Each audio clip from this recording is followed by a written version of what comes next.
Hello, ಈಗ ನಾವು ಇವತ್ತಿನ ಕ್ಲಾಸಲ್ಲಿ ಸಿ ಎನ್ ಸಿ ಬಗ್ಗೆ ನಾವು ತಿಳ್ಕೊಳ್ಳೋಣ. ಸಿ ಎನ್ ಸಿ ರಿಲೇಟೆಡ್ ಆಗಿರುವಂತಹ ಬೇಸಿಕ್ ಅಂದರೆ ಸಿಂಪ್ಲೆಸ್ಟ್ ಪ್ರೋಗ್ರಾಮ್ ಯಾವ ರೀತಿ ಬರೆಯೋದು ಅಂತ ನಾವು ತಿಳ್ಕೊಳ್ಳೋಣ. ಅದು ತಿಳ್ಕೊಳ್ಳೋಕ್ಕಿಂತ ಮುಂಚೆ ಸಿ ಎನ್ ಸಿ ಇದು ಒಂದು ಬೇಸಿಕ್, ಏನು ದೊಡ್ಡ ಕಾಂಪ್ಲಿಕೇಶನ್ ಆಗಿ ಹೇಳೋದಿಲ್ಲ, ಒಂದು ಸಿಂಪಲ್ ಆಗಿ ಬೇಸಿಕ್ ಸಿ ಎನ್ ಸಿ ಯಾವ ರೀತಿ ಇರುತ್ತೆ, ಯಾವ ರೀತಿ ವರ್ಕ್ ಆಗುತ್ತೆ, ಅದನ್ನ ತಿಳ್ಕೊಂಡು ನಾವು ಅದಕ್ಕೆ ರಿಲೇಟೆಡ್ ಆಗಿರುವಂಥ ಬೇಸಿಕ್ ಸ್ಟೆಪ್ಸನ್ನು ತಿಳ್ಕೊಂಡು ನಾವು ಇವತ್ತು ಒಂದು ಬೇಸಿಕ್ ಸಿ ಎನ್ ಸಿ ಬೇಸಿಕ್ನ ನಾವು ಬೇಸಿಕ್ ಪ್ರೋಗ್ರಾಮ್ ಯಾವ ರೀತಿ ಬರೆಯೋಣ ಅಂತ ನಾವು ಇವತ್ತಿನ ಕ್ಲಾಸಲ್ಲಿ ತಿಳ್ಕೊಳ್ಳೋಣ. ಓಕೆ, ಇದನ್ನ ನಾನು ಏನು ಮಾಡ್ತೀನಿ ಅಂತ ಹೇಳಿದ್ರೆ ಪಾರ್ಟ್ ಬೈ ಪಾರ್ಟ್ ಆಗಿ ಈ ವಿಡಿಯೋನ ಅಪ್ಲೋಡ್ ಮಾಡ್ತೀನಿ. ಏಕೆಂದರೆ ಈಗ ಲಾಂಗ್ ಟೈಮ್ ಇದ್ದರೆ ಅದನ್ನ ನೋಡೋಕ್ಕೆ ಬೋರ್ ಆಗುತ್ತೆ. ಆ ರೀಸನಿಗೋಸ್ಕರ ಒಂದು ಮ್ಯಾಕ್ಸಿಮಮ್ ಅಂತ ಒಂದು 25 ಮಿನಿಟ್ಸ್ ಇರುತ್ತೆ ಅಷ್ಟೇ. ಓಕೆ, ಈಗ ನಾನು ಏನು ಮಾಡ್ತೀನಿ ಅಂತ ಹೇಳಿದ್ರೆ ಫಸ್ಟು ಸಿ ಎನ್ ಸಿ ಬಗ್ಗೆ ನಾವು ಒಂದು ತಿಳ್ಕೊಳ್ಳೋಣ. ಸಿ ಎನ್ ಸಿ ಎಂದರೆ ಏನು ಅಂತ ನಾವು ಫಸ್ಟು ತಿಳ್ಕೊಬೇಕು. ಸಿ ಎನ್ ಸಿ ಅಂದರೆ ಈಕ್ವಲ್ ಟು ಎಂತ ಹೇಳಿದ್ರೆ computer numerical control. Okay, numerical control ಅಂತ ಕಂಪ್ಯೂಟರ್ ನ್ಯೂಮ್ಯಾರಿಕಲ್ ಕಂಟ್ರೋಲ್. ಏನು ಕಂಪ್ಯೂಟರ್ ನ್ಯೂಮ್ಯಾರಿಕಲ್ ಕಂಟ್ರೋಲ್? ಈಗ ಕಂಪ್ಯೂಟರ್ ಮೀನ್ಸ್ ಒಂದು ಮೈಕ್ರೋ ಪ್ರೊಸೆಸರ್ ಆಗಿರುವಂಥ ಒಂದು ಕಂಪ್ಯೂಟರ್. ಆ ಕಂಪ್ಯೂಟರಲ್ಲಿ ಒಂದು ಪ್ರೋಗ್ರಾಮ್ ಇರುತ್ತೆ, ಅದು ಒಂದು ಸಿ ಎನ್ ಸಿಗೆ ರಿಲೇಟೆಡ್ ಆಗಿರುವಂಥದ್ದು ಪ್ರೋಗ್ರಾಮ್ ಇರುತ್ತೆ. ಆ ಕಂಪ್ಯೂಟರ್ ಯೂಸ್ ಮಾಡಿಕೊಂಡು ನಾವು ನ್ಯೂಮ್ಯಾರಿಕಲ್ ವ್ಯಾಲ್ಯೂಸ್ನ ಅಪ್ಲೈ ಮಾಡಿ, ನ್ಯೂಮ್ಯಾರಿಕಲ್ ವ್ಯಾಲ್ಯೂಸ್ ಮೀನ್ಸ್ ಅಂತ ಹೇಳಿದರೆ ನಂಬರ್ಸ್, ಸಂಖ್ಯೆಗಳು ಅಂತ ನಾವು ಕನ್ನಡದಲ್ಲಿ ಕರಿತೀವಿ. ಓಕೆ, ನಂಬರ್ಸನ್ನ ಯೂಸ್ ಮಾಡಿಕೊಂಡು ಆ ಒಂದು ಇದೊಂದು ಮಿಷಿನ್, ಈ ಮಿಷಿನ್ನ ನಾವೇನು ಮಾಡ್ತೀವಿ ಅಂತ ಹೇಳಿದರೆ ಕಂಟ್ರೋಲ್ ಮಾಡ್ತೀವಿ. ಕಂಟ್ರೋಲ್ ಮೀನ್ಸ್ ಓಕೆ, ಅದನ್ನ ಯಾವ ರೀತಿ ವರ್ಕ್ ಮಾಡಿಸ್ತೀವಿ. ಅದು ಆಗ ನಾವೇನು ಮಾಡ್ತೀವಿ ಅಂತ ಹೇಳಿದ್ರೆ ಒಂದು ಕಂಪ್ಯೂಟರು ಪ್ಲಸ್ ಒಂದು ನ್ಯೂಮ್ಯಾರಿಕಲ್ ವ್ಯಾಲ್ಯೂಸು ಯೂಸ್ ಮಾಡಿಕೊಂಡು ನಾವೇನು ಮಾಡ್ತೀವಿ ಅಂತ ಹೇಳಿದ್ರೆ ಒಂದು ಮಿಷಿನ್ನ ವರ್ಕ್ ಮಾಡ್ತೀವಿ. ಇದನ್ನ ನಾವೇನಂತ ಕರಿತೀವಿ ಅಂತ ಹೇಳಿದ್ರೆ ಸಿ ಎನ್ ಸಿ ಅಂತ ನಾವು ಕರಿತೀವಿ. ಓಕೆನಾ? Computer numerical control, C N C basic. Computer ಏನು ಈ ನ್ಯೂಮ್ಯಾರಿಕಲ್ ವ್ಯಾಲ್ಯೂಸನ್ನ ಯೂಸ್ ಮಾಡಿಕೊಂಡು ಓಕೆ ಒಂದು ಮೆಷಿನ್ ಇರುತ್ತೆ. ಆ ಮೆಷಿನಿಗೆ ಏನಾಗಿರುತ್ತೆ ಅಂತ ಹೇಳಿದ್ರೆ ಟೇಬಲ್ಸ್ ಇರುತ್ತೆ. ಒಂದು ಟೇಬಲ್, ಈ ಮೆಷಿನ್ ಓಕೆ ನಾನು ಇದು ಟಾಪಿಗೆ ಹಾಕ್ತೀನಿ. ಇದೊಂದು ಟೇಬಲ್ಸ್ ಇರುತ್ತೆ, ಎಕ್ಸ್ ಆಕ್ಸಿಸು ವೈ ಆಕ್ಸಿಸ್ ಅಂತ ನಾವು ಕರಿತೀವಿ. ಓಕೆ, ಇದು ಹಾರಿಜಾಂಟಲ್ ಆಗಿದ್ದರೆ ಅದನ್ನ ಎಕ್ಸ್ ಆಕ್ಸಿಸು, ವರ್ಟಿಕಲ್ ಆಗಿದ್ದರೆ ವೈ ಆಕ್ಸಿಸ್ ಅಂತ ನಾವು ಕರಿತೀವಿ. ಓಕೆ, ಇದು ವೈ ಅಂತ ಬಂದರೆ ಇದು ಎಕ್ಸ್ ಆಕ್ಸಿಸ್ ಅಂತ ಕರಿತೀವಿ. ಈ ಆಕ್ಸಿಸ್ ಈ ಟೇಬಲ್ ಮೂಮೆಂಟ್ ಮಾಡಬೇಕು, ಟೇಬಲ್ ಮೂಮೆಂಟು. ಅಥವಾ ಇನ್ನು ಇಲ್ಲಿ ಟೂಲ್ ಏನಾಗಿರುತ್ತೆ ಅಂತ ಹೇಳಿದ್ರೆ ಇಲ್ಲಿ ವರ್ಟಿಕಲ್ ಆಗಿರುತ್ತೆ ಟೂಲ್. ಈ ಟೂಲ್ದು ಅಪ್ ಆ್ಯಂಡ್ ಡೌನ್ ಮೂಮೆಂಟ್ ಆಗಬೇಕು ಅಂತ ಹೇಳಿದ್ರೆ ನಾವು ವ್ಯಾಲ್ಯೂಸನ್ನು ಯೂಸ್ ಮಾಡಿಕೊಂಡು ನಾವು ನ್ಯೂಮ್ಯಾರಿಕಲ್ ವ್ಯಾಲ್ಯೂಸನ್ನು ಯೂಸ್ ಮಾಡಿಕೊಂಡು ಈ ಮಿಷಿನ್ದು X axis Y axis movement and tool rotation ಇದನ್ನ ನಾವು ಏನು ಮಾಡ್ತೀವಿ ಅಂತ ಹೇಳಿದ್ರೆ ಕಂಟ್ರೋಲ್ ಮಾಡ್ತೀವಿ by using of numerical values use ಮಾಡಿಕೊಂಡು ಈ ಮೆಷಿನ್ನ ನಾವು ಕಂಟ್ರೋಲ್ ಮಾಡ್ತೀವಿ. ಅದನ್ನೇ ನಾವೇನಂತ ಕರಿತೀವಿ ಅಂತ ಹೇಳಿದ್ರೆ ಸಿ ಎನ್ ಸಿ. ಓಕೆ, ಅದೇ ಸಿ ಎನ್ ಸಿ ಮಿಷಿನ್ ಅಂತ ಹೇಳಿದ್ರೆ ಒಂದು ಸಿ ಎನ್ ಸಿ ವ್ಯಾಲ್ಯೂಸನ್ನು ಯೂಸ್ ಮಾಡಿಕೊಂಡು ಮಿಷಿನ್ದು ಟೇಬಲ್ಸ್ನ ಎಕ್ಸ್ ವೈ, ಆಮೇಲೆ ಸ್ಪಿಂಡಲ್, ಆಮೇಲೆ ಕಟಿಂಗ್ ಟೂಲ್ನ ಎಕ್ಸ್ ಝೆಡ್ ಆಕ್ಸಿಸಲ್ಲಿ ಮೂವ್ಮೆಂಟ್ ಮಾಡ್ತೀವಿ ಈ ನ್ಯೂಮ್ಯಾರಿಕಲ್ ವ್ಯಾಲ್ಯೂಸನ್ನ ಯೂಸ್ ಮಾಡಿಕೊಂಡು. ಅದರಿಂದ ನಾವು ಸಿ ಎನ್ ಸಿ ಅಂತ ಬೇಸಿಕ್ಕಾಗಿ ಸಿಂಪ್ಲೆಸ್ಟ್ ಆಗಿ ಹೇಳೋದಾದರೆ ಆ ರೀತಿ ನಾವು ಹೇಳ್ಬೋದು ಸಿ ಎನ್ ಸಿ ಅಂತ ಹೇಳಿದರೆ ಕಂಪ್ಯೂಟರ್ ನ್ಯೂಮ್ಯಾರಿಕಲ್ ವ್ಯಾಲ್ಯೂಸು. ಓಕೆ, ಈ ಕಂಪ್ಯೂಟರ್ ನ್ಯೂಮ್ಯಾರಿಕಲ್ ವ್ಯಾಲ್ಯೂಸಲ್ಲಿರುವಂಥ ಸಿಂಪಲ್ ಪ್ರೋಗ್ರಾಮ್ ಬರೀಬೇಕು ಅಂತ ಹೇಳಿದ್ರೆ ನಾವು ಸ್ವಲ್ಪ ಸಿಸ್ಟಮ್ನ ತಿಳ್ಕೊಳ್ಬೇಕು. ಫಸ್ಟ್ ನಾವು ತಿಳ್ಕೊಬೇಕಾಗಿರೋದು ಅಂತೇಳಿ ಏನಾಗಿದೆ ಅಂತೇಳಿ ಒಂದು ಪ್ರೋಗ್ರಾಮಿಂಗ್ ಸಿಸ್ಟಮ್. ಇಲ್ಲಿ ಪ್ರೋಗ್ರಾಮಿಂಗ್ ಸಿಸ್ಟಮ್ ಯಾವ ರೀತಿ ಇರುತ್ತೆ ಅಂತ ಹೇಳಿದ್ರೆ ಏನು ಸಿ ಎನ್ ಸಿ ಎಲ್ಲ ಏನಾಗಿರುತ್ತೆ ಅಂದರೆ ಪ್ರೋಗ್ರಾಮಿಂಗ್ ಸಿಸ್ಟಮ್ ಅಂತ ನಾವು ಕರಿತೀವಿ.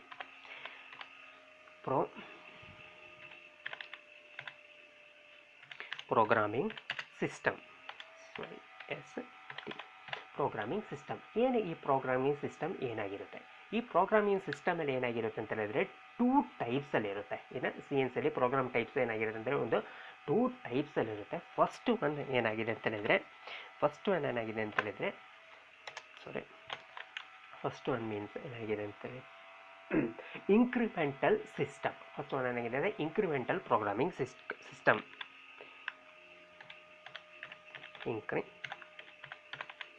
Incremental programming system. Second one absolute programming system. Okay, second one ಏನಾಗಿದೆ ಅಂತ ಹೇಳಿದ್ರೆ ಅಬ್ಸಲ್ಯೂಟ್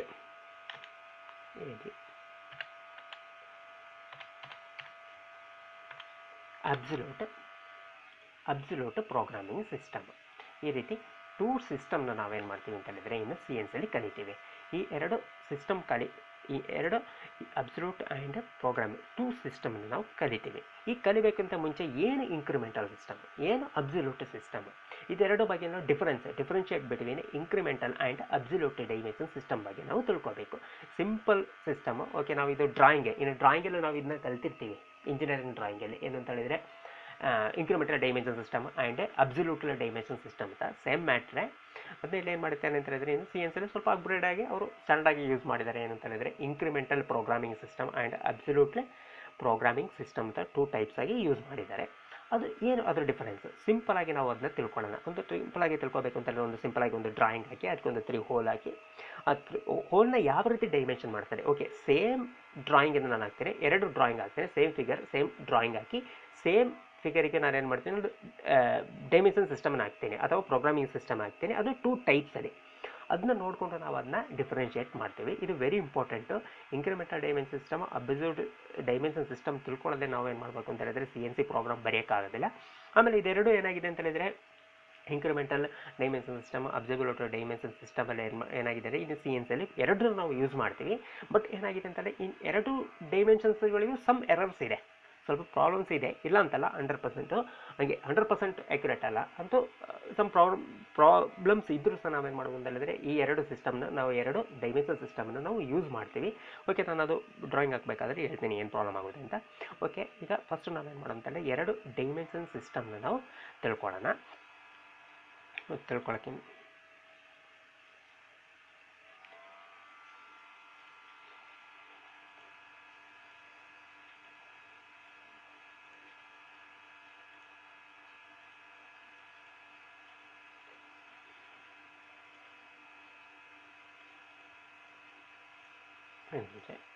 ಕ್ಲಿಯರ್ ಮಾಡ್ಕೊಳ್ಳೋಣ.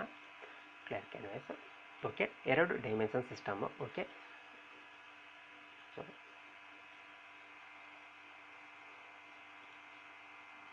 First incremental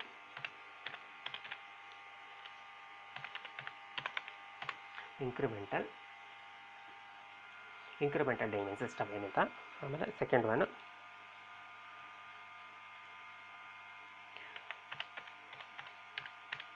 absolute dimension system or programming system. Okay, ಇದೆರಡದು ಡಿಫ್ರೆನ್ಷಿಯೇಟ್ ಏನು ಅಂತ ನಾನೀಗ ನಿಮಗೆ ತೋರಿಸ್ಕೊಡ್ತೇನೆ. ಈಗ ಏನಾಗಿದೆ ಅಂತ ಹೇಳಿದರೆ ಓಕೆ, ಒಂದು drawing,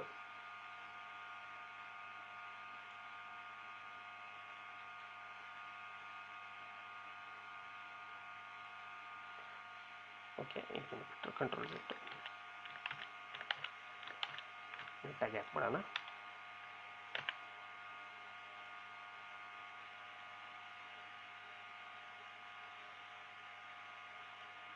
okay,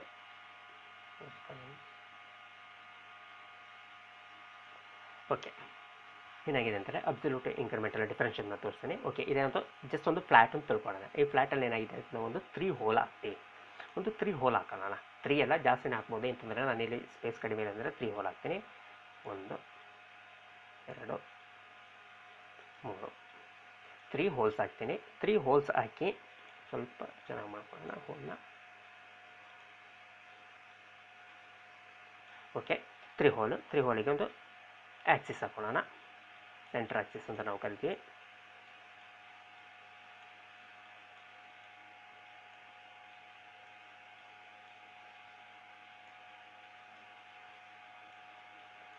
okay, Axis. Okay, ಇದನ್ನ ಈಗ ಏನಾಗಿದೆ, ಇದು ಹೋಲ್ ನಂಬರ್ 1, ಇದು ಹೋಲ್ ನಂಬರ್ 2 ಅಂತ ತಿಳ್ಕೊಳ್ಳೋಣ. ಇದು ಹೋಲ್ ನಂಬರ್ 3. ಓಕೆ, ಈ ಏನಾಗಿದೆ ಅಂತ ಹೇಳಿದ್ರೆ ಈಗ ಹೋಲ್ ನಂಬರ್, ಈಗ ನಾನೇನು ಮಾಡಬೇಕಂತ ಹೋಲ್ ನಂಬರ್ ಹಾಕಿದ್ದು ಇದು ಒಂದು ಡ್ರಾಯಿಂಗ್. ಇದಕ್ಕೆ ಏನಾಗಿದೆ ಡೈಮೆನ್ಷನ್ ಇಲ್ಲ. ಡೈಮೆನ್ಷನ್ ನಾನೀಗ ಅಪ್ಲೈ ಮಾಡ್ತೀನಿ. ಈಗ ಏನಾಗಿದೆ ಅಂತ ಇದೊಂದು ಒರಿಜಿನ್ ಪಾಯಿಂಟು. ಈ ಡೈಮೆನ್ಷನ್ನ ಈ ರೀತಿ ಹಾಕ್ತೀನಿ. ಓಕೆ, ಇದು ಈಕ್ವಲ್ ಡಿಸ್ಟೆನ್ಸು, ಎಲ್ಲದು ಈಕ್ವಲ್ ಡಿಸ್ಟೆನ್ಸು ನಾನು ಹಾಕಬೇಕಾದ್ರೆ ಸ್ವಲ್ಪ ವೇರಿಯೇಷನ್ಸ್ ಇದೆ, ತೊಂದರೆನಾ. ಓಕೆ, ಇಲ್ಲಿಂದ ಇಲ್ಲಿಗೆ ಈ ಡೈಮೆನ್ಷನ್. ಈಗ ಏನಾಗಿದೆ ಅಂದರೆ ಇದೊಂದು ಒರಿಜಿನ್ ಪಾಯಿಂಟ್, ಇದು ಅಥವಾ ರೆಫರೆನ್ಸ್ ಪಾಯಿಂಟ್. ಇದನ್ನ ನಾವೇನಂತ ಕರಿತೀವಿ ಅಂತ ಇದೊಂದು ಒರಿಜಿನ್ ಪಾಯಿಂಟ್ ಅಥವಾ ರೆಫರೆನ್ಸ್ ಪಾಯಿಂಟ್ ಅಂತ ನಾವು ಕರಿತೀವಿ. REF reference point. ಈ ರೆಫರೆನ್ಸ್ ಪಾಯಿಂಟಿಂದ ಫಸ್ಟ್ ಹೋಲಿಗೆ ಏನು ಡಿಸ್ಟೆನ್ಸ್ ಇದೆ. ಓಕೆ, ಈಗ ಒಂದು ಫಾರ್ ಎಕ್ಸಾಂಪಲ್ 10 mm ಇದೆ ಫಸ್ಟ್ ಹೋಲಿಂದ. ಓಕೆ, ಫಸ್ಟು ಇದನ್ನ ನಾನು ರೆಫರೆನ್ಸ್ ಆಗಿ ತೊಗೊಳ್ತೀನಿ. ಯಾವುದು ಈ ಫ್ಲ್ಯಾಟದು ಕಾರ್ನರ್ ಅಥವಾ ಎಂಡ್ ಈ ರೆಫರೆನ್ಸ್ ಈ ಪಾಯಿಂಟಿಂದ ಫಸ್ಟ್ ಹೋಲ್ದು ಸೆಂಟರ್ ಪಾಯಿಂಟಿಗೆ ಏನು ಡೈಮೆನ್ಷನ್ ಇದೆ ಅದನ್ನ ನಾನು ತೊಗೊಳ್ತೀನಿ. ಓಕೆ, ಅದು 10 mm. ಓಕೆ, ಅದು ಅಲ್ಲಿಗೆ ಫಿನಿಶ್ ಆಯಿತು, 10 mm ಕ್ಲೋಸ್ ಆಯಿತು. ನೆಕ್ಸ್ಟ್ ನಾನು ಡೈಮೆನ್ಷನ್ ಸ್ಟಾರ್ಟ್ ಮಾಡೋದು ಎಲ್ಲಿಂದ ಅಂತ ಹೇಳಿದರೆ ಈ ಫಸ್ಟ್ ಹೋಲ್ದು ಫಸ್ಟ್ ಸೆಂಟರ್ ಪಾಯಿಂಟಿಂದ ನಾನು ಏನು ಮಾಡ್ತೀನಿ, ನೆಕ್ಸ್ಟ್ ಡೈಮೆನ್ಷನ್ ತೊಗೊಳ್ತೀನಿ. ಇದನ್ನ ರೆಫರೆನ್ಸ್ ಆಗಿ ಇಟ್ಕೊಳ್ತೀನಿ. ಈಗ ಫಸ್ಟ್ ಇಲ್ಲಿ ರೆಫರೆನ್ಸ್ ತೊಗೊಂಡೆ, ಈ ಕಾರ್ನರ್ ರೆಫರೆನ್ಸ್ ತೊಗೊಂಡೆ. ಸೆಕೆಂಡ್ ಟೈಮ್ ನಾನು ಏನು ಮಾಡಿದೆ ಅಂತ ಹೇಳಿದರೆ ಏನು ಡೈಮೆನ್ಷನ್ ಹಾಕದೆ ಫಸ್ಟ್ ಹೋಲ್ದು ಸೆಂಟರ್ ಪಾಯಿಂಟಿಂದ ನಾನೇನು ಮಾಡಿದೆ ನೆಕ್ಸ್ಟ್ ರೆಫರೆನ್ಸ್ ಪಾಯಿಂಟ್ ತೊಗೊಂಡೆ. ಈ ರೆಫರೆನ್ಸ್ ಪಾಯಿಂಟಿಂದ ಸೆಕೆಂಡ್ ಹೋಲ್ದು ಸೆಂಟರ್ ಪಾಯಿಂಟಿಗೆ ಏನು ಡಿಸ್ಟೆನ್ಸ್ ಇದೆ, ಓಕೆ, ಒಂದು 10 mm. ಓಕೆ, ಈಗ ಏನಾಯಿತು ಅಂತ ಹೇಳಿದ್ರೆ ಇಲ್ಲಿಗೆ ಈ ಮ್ಯಾಟ್ರ್ ಕ್ಲೋಸ್ ಆಯಿತು. ನೆಕ್ಸ್ಟ್ ಸ್ಟಾರ್ಟ್ ಆಗೋದು ಯಾವುದು, ಈ ರೆಫರೆನ್ಸ್ ಪಾಯಿಂಟಿಂದ. ನಾವು ಇಲ್ಲಿಂದ ಸ್ಟಾರ್ಟ್ ಮಾಡೋದಿಲ್ಲ, ಈ ರೆಫರೆನ್ಸ್ ಪಾಯಿಂಟಿಂದ ನಾನು ಏನು ಮಾಡ್ತೀನಿ ಅಂತ ಹೇಳಿದ್ರೆ ರೆಫರೆನ್ಸ್ ಅಥವಾ ಒರಿಜಿನ್ ಪಾಯಿಂಟಿಂದ ಥರ್ಡ್ ಹೋಲ್ದು ಸೆಂಟರ್ ಪಾಯಿಂಟಿಗೆ ಏನು ಡೈಮೆನ್ಷನ್ ಇದೆ ಅದು ಹಾಕ್ಕೊಳ್ತೀನಿ, 10 mm. ಓಕೆ, ಈ ರೀತಿ ಹಾಕ್ಕೊಂಡೆ. ಈ ರೀತಿ ಡೈಮೆನ್ಷನ್ ಸಿಸ್ಟಮನ್ನು ಮಾಡೋದನ್ನು ನಾನೇನು ಮಾಡ್ತೀನಿ, ನಾವು ಏನಂತ ಕರಿತೀವಿ ಅಂತಾರೆ ಇನ್ಕ್ರಿಮೆಂಟಲ್ ಡೈಮೆನ್ಷನ್ ಸಿಸ್ಟಮ್. ಇನ್ ಸೈನ್ಸಲ್ಲಿ ಇನ್ಕ್ರಿಮೆಂಟಲ್ ಪ್ರೋಗ್ರಾಮಿಂಗ್ ಸಿಸ್ಟಮ್ ಅಂತ ಕರಿತೀವಿ. Okay, next second absolute dimension. Okay, ಇದು ಫಸ್ಟ್ ಈ ರೀತಿ ಡ್ರಾಯಿಂಗ್ ಹಾಕೋದು. Second one same drawing same figure ಆಗಿರುತ್ತೆ. ಓಕೆ,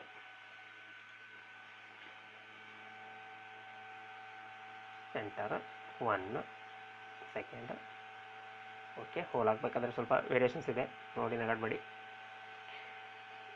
ಓಕೆ, ಇದಕ್ಕೆ ಒಂದು ಆ್ಯಕ್ಸಿಸ್ ಬರುತ್ತೆ, ಸೆಂಟರ್ ಆ್ಯಕ್ಸಿಸ್ 3 ಹೋಲಿಗೂ.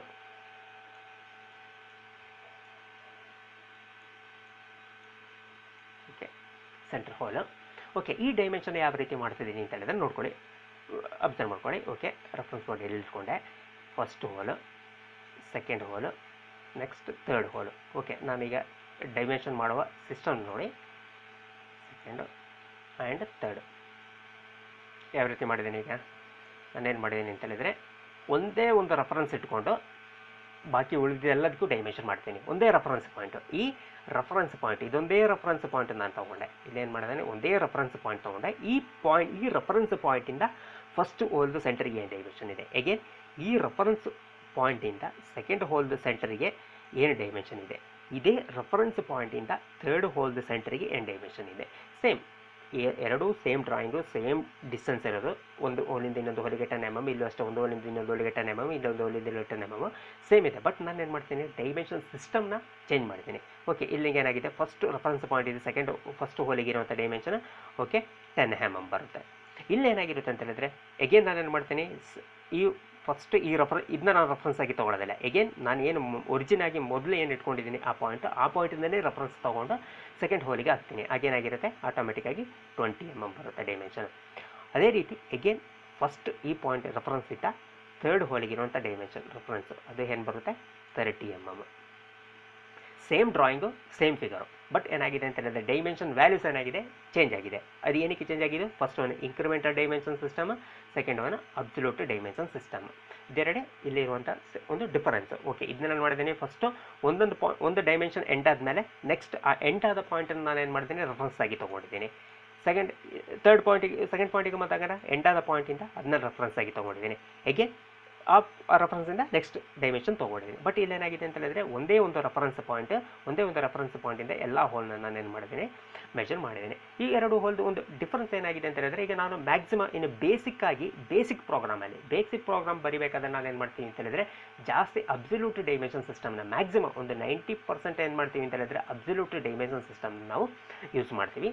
ಓಕೆ, ಇದಕ್ಕೆ ಜಿ ಕೋಡ್ ಏನಾಗಿರುತ್ತೆ ಅಂತ ಹೇಳಿದ್ರೆ ಇದು ಪರ್ಸೆಂಟೇಜು. ಓಕೆ, ಏನಾಗಿದೆ ಅಂತ ಹೇಳಿದ್ರೆ ಇನ್ಕ್ರಿಮೆಂಟಲ್ ಅಬ್ಸಲ್ಯೂಟ್ ಡೈಮೆನ್ಷನ್ ಸಿಸ್ಟಮ್ ಏನಾಗಿದೆ ಅಂದರೆ G90 ಬರುತ್ತೆ. ಇದರಲ್ಲಿ ಏನಾಗಿದೆ ಅಂತ ಹೇಳಿದ್ರೆ 91 ಬರುತ್ತೆ. ಓಕೆ, ಅದು ಜಿ ಕೋಡು ಆಮೇಲೆ ಎಮ್ ಕೋಡು ಅದು ಆಮೇಲೆ ನಾವು ತಿಳ್ಕೊಳ್ಳೋಣ. ಈಗ ಫಸ್ಟ್ ಬೇಸಿಕ್ ತಿಳ್ಕೊಳ್ಳೋಕ್ಕಿಂತ ಮುಂಚೆ, ಇಲ್ಲಾಂದರೆ ನಿಮಗೆ ಕನ್ಫ್ಯೂಸ್ ಆಗಿಬಿಡುತ್ತೆ. ಅದನ್ನ ನೀವು ಈಗ ಸದ್ಯಕ್ಕೆ ಯೋಚನೆ ಮಾಡಬೇಡಿ, ಜಿ ಕೋಡ್ ಮತ್ತು ಎಮ್ ಕೋಡು. ಈಗ ಜಸ್ಟ್ ನಾವೇನು ಮಾಡೋಣ ಅಂತ ಹೇಳಿದ್ರೆ ಒಂದು ಪ್ರೋಗ್ರಾಮ್ ಯಾವ ರೀತಿ ಬರೆಯೋದು ಅಂತ ಹೇಳಿದ್ರೆ ಜಿ ಕೋಡ್ ಇಲ್ಲದೆ ಯಾವ ರೀತಿ ಬರೆದು ಆಮೇಲೆ ಈಗ ನಾನು ಏನು ಮಾಡ್ತೀನಿ ಅಂತ ಒಂದೇ ಟೈಪಲ್ಲಿ ಜಿ ಕೋಡು ಎಮ್ ಕೋಡು ಆಮೇಲೆ ಎಲ್ಲ ವ್ಯಾಲ್ಯೂಸನ್ನು ನಾನು ಇಲ್ಲಿ ಅಪ್ಲೈ ಮಾಡೋದಿಲ್ಲ. ಜಸ್ಟ್ ಏನು ಮಾಡ್ತೀನಿ ಅಂತ ಹೇಳಿದ್ರೆ ಒಂದು ಫಸ್ಟ್ ಜಿ ಕೋಡ್ ಇಲ್ಲದೆ ಟೂಲ್ ಪಾತ್ನ ಯಾವ ರೀತಿ ಕಂಟ್ರೋಲ್ ಮಾಡೋದು ಆಮೇಲೆ ಜಿ ಕೋಡ್ ಅಪ್ಲೈ ಮಾಡೋಣ. ಜಿ ಕೋಡಲ್ಲಿ ಏನಾಗಿದೆ, ಸುಮಾರು ಜಿ ಕೋಡ್ಸ್ ಬರುತ್ತೆ. ಅದನ್ನೇ ಸಿಂಪಲ್ ಆಗಿರೋದನ್ನ ಫಸ್ಟ್ ಆ್ಯಡ್ ಮಾಡ್ತಾ ನಾವು ಪ್ರೋಗ್ರಾಮ್ನ ಸ್ಟಾರ್ಟ್ ಮಾಡೋಣ. ಒಂದೇ ಟೈಮಲ್ಲಿ ಎಲ್ಲ ಪ್ರೋಗ್ರಾಮ್ನು ಅಥವಾ ಎಲ್ಲ ಜಿ ಕೋಡ್ನು ಅಥವಾ ಎಮ್ ಕೋಡ್ನ ಅಪ್ಲೈ ಮಾಡಿದರೆ ಅದು ಕನ್ಫ್ಯೂಸ್ ಆಗುತ್ತೆ, ಅದು ಕಾಂಪ್ಲಿಕೇಶನ್ ಆಗುತ್ತೆ. ಓಕೆ, ಈಗ ನಾವು ತಿಳ್ಕೊಳ್ಬೇಕಾದ್ರೆ ಬೇಸಿಕ್ ತಿಳ್ಕೊಳ್ಬೇಕಾದ್ರೆ ಇದೆರಡನ್ನು ನಾವು 2 ಡೈಮೆನ್ಷನ್ ಸಿಸ್ಟಮ್ ಅಥವಾ ಪ್ರೋಗ್ರಾಮಿಂಗ್ ಸಿಸ್ಟಮ್ನ ನಾವು ತಿಳ್ಕೊಂಡಾಯಿತು. ಓಕೆ, ಈಗ ಏನಾಗಿದೆ ಅಂದರೆ ಇಂಕ್ರಿಮೆಂಟಲ್ ಡಿಸ್ಟೆನ್ಸಲ್ಲಿ ಒಂದು ಪ್ರಾಬ್ಲಮ್ ಇದೆ. ಏನಾಗುತ್ತೆ ಅಂತ ಹೇಳಿದ್ರೆ, ಈಗ ಫಸ್ಟ್ ಏನಾಯಿತು ಅಂತ ಹೇಳಿದ್ರೆ ನಾನೇನು ಮಾಡಿದೆ ಅಂದರೆ ಫಸ್ಟ್ ಈ ಹೋಲ್ ಹಾಕಿ ಏನು ಮಾಡ್ಕೊಂಡೆ ಅಂತ ಹೇಳಿದ್ರೆ ಫಸ್ಟ್ ನಾವು ಡ್ರಾಯಿಂಗ್ ಹಾಕಿ ಆಮೇಲೆ ತಾನೇ ಪ್ರಾಕ್ಟಿಕಲ್ ಮಾಡೋದು. ಓಕೆ, ಫಸ್ಟ್ ನಾನು ಮಾಡಿದೆ ಅಂತ ಹೇಳಿದ್ರೆ ಈಗ ಹೋಲ್ ಹಾಕೊಂಡೆ, ಈ ಡೈಮೆನ್ಷನ್ ಈಗ ಫಸ್ಟ್ ರೆಫರೆನ್ಸ್ ಪಾಯಿಂಟ್ ಇಲ್ಲಿಗೆ 10 mm ಹಾಕೊಂಡೆ. ನೆಕ್ಸ್ಟ್ ಪಾಯಿಂಟ್ ಹಾಕಬೇಕಾದ್ರೆ ನಾನು ಏನು ಮಾಡಿದೆ ಅಂತ ಹೇಳಿದ್ರೆ ಈ ಪಾಯಿಂಟಿಂದ ಇಲ್ಲಿ 10 mm ಮೆಜರ್ಮೆಂಟ್ ಮಾಡಿದೆ. ಬಟ್ ಏನಾಯಿತು ನನಗೆ ಬೈ ಮಿಸ್ಟೇಕ್ ಏನಾಯಿತು ಅಂತ ಹೇಳಿದ್ರೆ ಅಲ್ಲಿ ಡೈಮೆನ್ಷನ್ ಚೇಂಜ್ ಆಗ್ಬಿಡ್ತು. ನನ್ನ ಮೆಜರ್ಮೆಂಟು ಚೇಂಜ್ ಆಗಿ ಏನಾಯಿತು ಅಂತ ಹೇಳಿದ್ರೆ ಇದು 10 ಆಗಿ ಈ ಪಾಯಿಂಟ್ ಇಲ್ಲಿ 10 ಮಾರ್ಕ್ ಮಾಡ್ಕೊಂಡೆ. ಆಗ ನೆಕ್ಸ್ಟ್ ನಾನು ಏನು ಮಾಡ್ತೀನಿ, ರೆಫರೆನ್ಸ್ ಪಾಯಿಂಟ್ ತಗೋಬೇಕಾದ್ರೆ ಈ ಪಾಯಿಂಟನ್ನು ತೊಗೊಂಡು ಈ ಡೈಮೆನ್ಷನ್ನ ಹಾಕ್ಕೊಳ್ತೀನಿ. ಆಗ 10. ಆಗೇನಾಯಿತು ಫಸ್ಟ್ ಹೋಲ್ ಏನಾಯಿತು, ರೈಟ್ ಆಯಿತು. ಸೆಕೆಂಡ್ ಹೋಲ್ ಏನಾಯಿತು ಅಂತ ಹೇಳಿದ್ರೆ 1 mm ಲೆಫ್ಟಿಗೆ ಶಿಫ್ಟ್ ಆಯಿತು. ಅಂತಂದರೆ ಇಲ್ಲಿಂದಲ್ಲಿರುವಂಥ ಡೈಮೆನ್ಷನ್ ಏನಾಯಿತು ಅಂತಂದರೆ 9 mm ಆಯಿತು. ಎಗೇನ್ ನಾನು ಏನು ಮಾಡಿದೆ, ಇಲ್ಲಿಂದಲ್ಲಿರುವ ಡೈಮೆನ್ಷನ್ 10 ತೊಗೊಂಡೆ. 10 ಓಕೆ, ಇಲ್ಲಿ ಎಕ್ಸಾಕ್ಟ್ ಮಾಡ್ಕೊಂಡೆ, ಇಲ್ಲಿಂದ ಇಲ್ಲಿಗೆ 10. ಆಗೇನಾಯಿತು ಅಂತ ಹೇಳಿದ್ರೆ ಇಲ್ಲೂ ಅಷ್ಟೇ, ಏನಾಯಿತು ಅಂತ ಹೇಳಿದ್ರೆ ಡೈಮೆನ್ಷನ್ ಲೆಫ್ಟ್ ಸೈಡಿಗೆ ಶಿಫ್ಟ್ ಆಯಿತು. ಹೀಗೆ ಇದರ ಅರ್ಥ ಏನು ಅಂತ ಹೇಳಿದ್ರೆ ಇಂಕ್ರಿಮೆಂಟ್ ಡೈಮೆನ್ಷನ್ಸಲ್ಲಿ ಒಂದು ಡೈಮೆನ್ಷನ್ ಮಿಸ್ಟೇಕ್ ಮಾಡಿದಾಗ ನೆಕ್ಸ್ಟ್ ಕಂಟಿನ್ಯೂ ಆಗುವಂಥ ಎಲ್ಲ ಡ್ರಾಯಿಂಗ್ ಏನಾಗುತ್ತೆ ಅಂತ ಹೇಳಿದ್ರೆ ಮಿಸ್ಟೇಕ್ ಆಗುತ್ತೆ, ಹೋಲ್ಸು ಮಿಸ್ಟೇಕ್ ಆಗುತ್ತೆ. ಬಟ್ ಇಲ್ಲೇನಾಗುತ್ತೆ ಅಂದರೆ ಅಬ್ಸಲ್ಯೂಟ್ ಡೈಮೆನ್ಷನ್ ಸಿಸ್ಟಮಲ್ಲಿ ಏನಾಯಿತು ಅಂತ ಫಾರ್ ಎಕ್ಸಾಂಪಲ್ ಫಸ್ಟ್ ಕರೆಕ್ಟ್ ಮಾಡ್ಕೊಂಡೆ. ಸೆಕೆಂಡ್ ಒನ್ನಲ್ಲಿ ಏನಾದರೂ ಡ್ರಾಯಿಂಗ್ ಮಿಸ್ಟೇಕ್ ಆದಾಗ ಏನಾಯಿತು ಅಂತಂದರೆ ಈ ಹೋಲ್ ಏನಾಯಿತು ಸ್ವಲ್ಪ 1 mm ರೈಟ್ ಆರ್ ಲೆಫ್ಟ್ ಏನಾಯಿತು ಶಿಫ್ಟ್ ಆಯಿತು ಅಂತ ಇಟ್ಕೊಳ್ಳಿ. ಓಕೆ, ಫಾರ್ ಎಕ್ಸಾಂಪಲ್ ಇಲ್ಲಿ ಶಿಫ್ಟ್ ಆಯಿತು ಅಂತ ಇಟ್ಕೊಳ್ಳಿ. ನೆಕ್ಸ್ಟ್ ಹೋಲ್ ಹಾಕಬೇಕಾದ್ರೆ ಏನಾಗುತ್ತೆ, ನಾನು ರೆಫರೆನ್ಸ್ ಆಗಿ ಇದೇ ಪಾಯಿಂಟ್ ತೊಗೊಳ್ಳೋದು. ಆಗೇನಾಗುತ್ತೆ ಅಂತಂದರೆ ಇಲ್ಲಿಂದಿರುವಂಥ ಡೈಮೆನ್ಷನ್ ಎಕ್ಸಾಕ್ಟಾಗೇ ಬರುತ್ತೆ, ರಾಂಗ್ ಬರೋದಿಲ್ಲ. ಇದೇನಾಗುತ್ತೆ, ಇದು ರೈಟ್ ಆಗುತ್ತೆ, ಇದು ರಾಂಗ್ ಆಗೋ ಚಾನ್ಸಸ್ ಇರುತ್ತೆ. ನಾನು ಎಕ್ಸಾಂಪಲ್ ಹೇಳಿದ್ದು ಒಂದು ಯಾವುದು ಅಥವಾ ಯಾವ್ದು ಬೇಕಾದರೂ ಮಿಸ್ಟೇಕ್ ಆಗ್ಬೋದು, ಇದಾಗ್ಬೋದು ಅಥವಾ ಇದಾಗ್ಬೋದು. ನನಗೆ ಜಸ್ಟ್ ಸೆಂಟ್ರದ್ದು ಮಿಸ್ಟೇಕ್ ಆಗಿದೆ ಅಂತ ಹೇಳ್ತೀನಿ. ಬಟ್ ಇಲ್ಲೇನಾಯಿತು, ಸೆಂಟ್ರದ್ದು ಏನಾದರೂ ಹೋಲ್ ಮಿಸ್ಟೇಕ್ ಆಯಿತು ಅಂತ ಹೇಳಿದ್ರೆ ನೆಕ್ಸ್ಟ್ ಬರುವ ಹೋಲೆಲ್ಲ ಏನಾಗುತ್ತೆ, ಮಿಸ್ಟೇಕ್ ಆಗುತ್ತೆ. ಇನ್ನು ಇಂಕ್ರಿಮೆಂಟಲ್ ಪ್ರೋಗ್ರಾಮಿಂಗ್ ಸಿಸ್ಟಮಲ್ಲಿ. ಬಟ್ ಅಬ್ಸಲ್ಯೂಟ್ ಡೈಮೆನ್ಷನ್ ಸಿಸ್ಟಮಲ್ಲಿ ಏನಾಯಿತು ಅಂತಂದರೆ ಯಾವುದೋ ಒಂದು ಹೋಲ್ ಪ್ರಾಬ್ಲಮ್ ಆಯಿತು ಅಂತ ಹೇಳಿದ್ರೆ ನೆಕ್ಸ್ಟ್ ಬರೋದೆಲ್ಲ ಮಿಸ್ಟೇಕ್ ಆಗಬೇಕು ಅಂತಿಲ್ಲ, ಅದೇನಾಗುತ್ತೆ ಅಂತ ಹೇಳಿದ್ರೆ ಸರಿ ಆಗ್ಬೋದು. ಇದು ಏನಾಗಿದೆ ಅಂತಾರೆ 2 ಇಂಕ್ರಿಮೆಂಟಲ್ ಮತ್ತು ಅಬ್ಸಲ್ಯೂಟ್ ಡೈಮೆನ್ಷನ್ ಸಿಸ್ಟಮ್. ಓಕೆ, ನಾವು ಇಲ್ಲಿ ಏನು ಮಾಡ್ತೀವಿ ಅಂತ 90% ನಾವು ಏನು ಮಾಡ್ತೀವಿ ಅಂತ ಹೇಳಿದ್ರೆ ಇನ್ನು ಅಬ್ಸಲ್ಯೂಟ್ ಡೈಮೆನ್ಷನ್ ಸಿಸ್ಟಮ್ನ ನಾವು ಇಲ್ಲಿ ಕಲಿತೀವಿ. ಇದು CNCದು ಫಸ್ಟ್ ಒಂದು ಅಬ್ಸಲ್ಯೂಟ್ ಡೈಮೆನ್ಷನ್ ಸಿಸ್ಟಮ್ದು ಒಂದು ಸಿಸ್ಟಮ್. CNC ಅಂತ ಹೇಳಿದ್ರೆ ಏನು, ನ್ಯೂಮರಿಕಲ್ ವ್ಯಾಲ್ಯೂಸ್ನ ಯೂಸ್ ಮಾಡಿಕೊಂಡು ನಾವು ಏನು ಮಿಷಿನ್ದು ಪಾರ್ಟನ್ನು ನಾವು ಕಂಟ್ರೋಲ್ ಮಾಡೋದನ್ನ ನಾವು ಇಲ್ಲಿ CNCಯಿಂದ ನಾವು ಕರಿತೀವಿ. ನೆಕ್ಸ್ಟ್ ಬಂದುಬಿಟ್ಟು ಏನಾಗಿದೆ ಅಂತಂದರೆ CNCದು ಪ್ರೋಗ್ರಾಮಿಂಗ್ ಸಿಸ್ಟಮ್. ಫಸ್ಟ್ ಬೇಸಿಕ್ ಪ್ರೋಗ್ರಾಮಲ್ಲಿ ಇಂಕ್ರಿಮೆಂಟಲ್ ಆಯಿತು, ಇನ್ನು ಅಬ್ಸಲ್ಯೂಟಲ್ ಆಯಿತು. ನೆಕ್ಸ್ಟ್ ನಾವು ಇನ್ನು ತಿಳ್ಕೊಬೇಕಾಗಿದೆ ಏನಂತ ಹೇಳಿದ್ರೆ ಕೋಆರ್ಡಿನೇಟಿಂಗ್ ಸಿಸ್ಟಮ್. ಇದು 3 ತಿಳ್ಕೊಂಡು ನೆಕ್ಸ್ಟ್ ನಾವು ಒಂದು ಸಿಂಪಲ್ ಆಗಿರೋದು ಒಂದು ಟೂಲ್ ಪಾತ್ದು ಒಂದು ಪ್ರೋಗ್ರಾಮ್ ಬರಿಬೋದು. ಓಕೆ, ನೆಕ್ಸ್ಟ್ ನಾವು ತಿಳ್ಕೊಬೇಕಾಗಿರೋದು ಏನಂತ ಹೇಳಿದ್ರೆ coordinating system. Very important, very simple. ಅದು ನಾವು ಏನಾಗಿದೆ ಸ್ಮಾಲ್ ಕ್ಲಾಸಸ್ ಅಥವಾ ಸಣ್ಣ ಕ್ಲಾಸಲ್ಲಿ ನಾವು ತಿಳ್ಕೊಂಡಿರ್ತೀವಿ, ಗ್ರಾಫ್ ತಿಳ್ಕೊಂಡಿರ್ತೀವಿ. ಅದೇ ಇದು, ಅದನ್ನೇ ನಾವು ಇಲ್ಲಿ ಅಪ್ಲೈ ಮಾಡ್ತೀವಿ. ಆದರೆ ಇಲ್ಲಿ CNC ಪ್ರೋಗ್ರಾಮಲ್ಲಿ ಯಾವ ರೀತಿ ಯುಟಿಲೈಸ್ ಮಾಡ್ತೀವಿ ಅಂತ ನಾವು ಇಲ್ಲಿ ತಿಳ್ಕೊಳ್ಳೋಣ. ಫಸ್ಟ್ ನಾವೇನು ಮಾಡೋಣ ಅಂತ ಹೇಳಿದ್ರೆ ಇಲ್ಲಿ ನೆಕ್ಸ್ಟ್ ಬೇಕಾಗಿದೆ ಏನಾಗಿದೆ ಅಂತ ಹೇಳಿದ್ರೆ ಕೋಆರ್ಡಿನೇಟಿಂಗ್ ಸಿಸ್ಟಮ್.